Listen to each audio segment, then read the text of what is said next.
LUNAR-TICKZ, a new exciting adventure series for all ages. The mechanical thumping against the shuttle hull awoke Nick from his slumber. He had arrived at Lunar Station. Nick was hit by the smell of stale air as the docking doors opened, the kind that was sterile but with an artificial chemical smell. The halls were devoid of clutter. It felt lifeless. Once again, he was moving. The tubular walls, white sectional pieces with metal joints, were a sharp contrast to his previous home on Earth. Wherever his father was stationed, Nick always followed. The station's personnel were there to collect helio-3 extract from the regolith that made up moon dust. Nick's father was the new commander of the lunar station on the moon.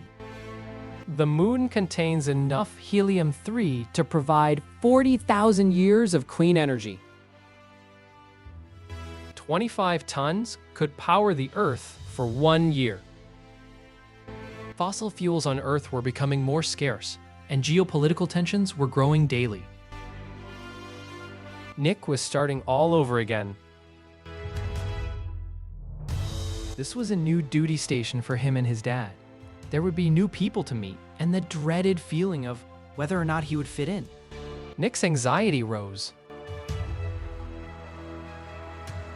The station seemed cold. The white and metallic walls of the facility reminded Nick of a hospital. Everything had a purpose and place. As Nick entered the station, he saw a gathering of people. His father arranged a welcome reception with an entourage of people and a few kids his age.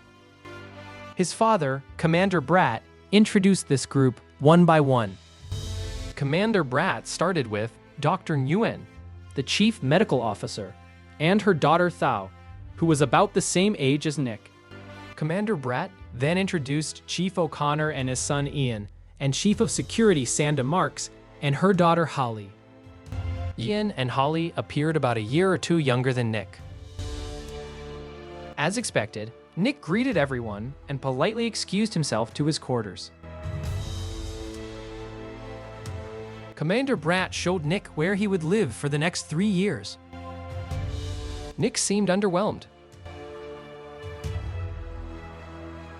He would get bored fast at this station, which was too sterile. Over the next few days, Nick moved about the station. As he passed other kids his age, some pointed and laughed. Nick's anxiety grew, leaving him with a feeling of claustrophobia in the sterile surroundings of the station. He needed to get out of there, but he was stuck.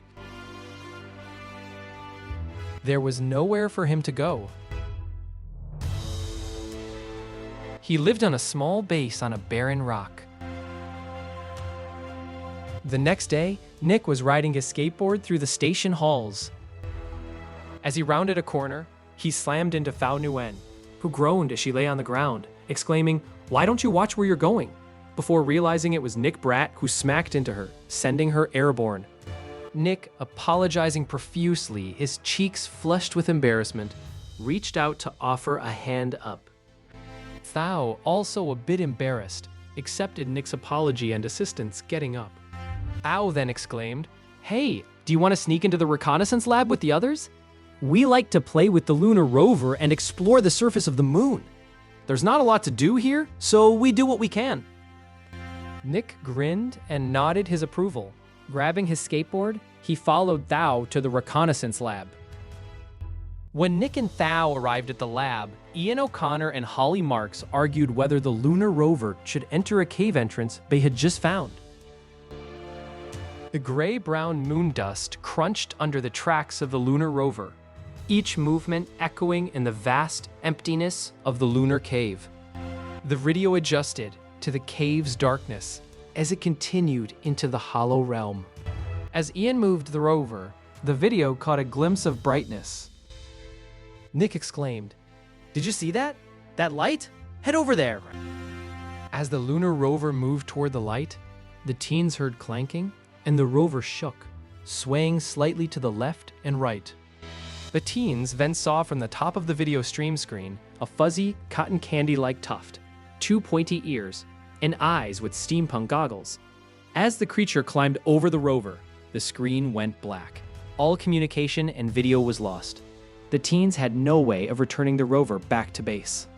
As the teens watched the creature break the screen, they realized they are no longer able to control the rover to recall it back to Lunar Station. Amazed, Nick knew his and his new friends' adventures were just beginning. They needed to get that rover back and find out what that creature was they'd just seen. Join us soon for the next LUNAR-TICKZ adventure. Coming soon.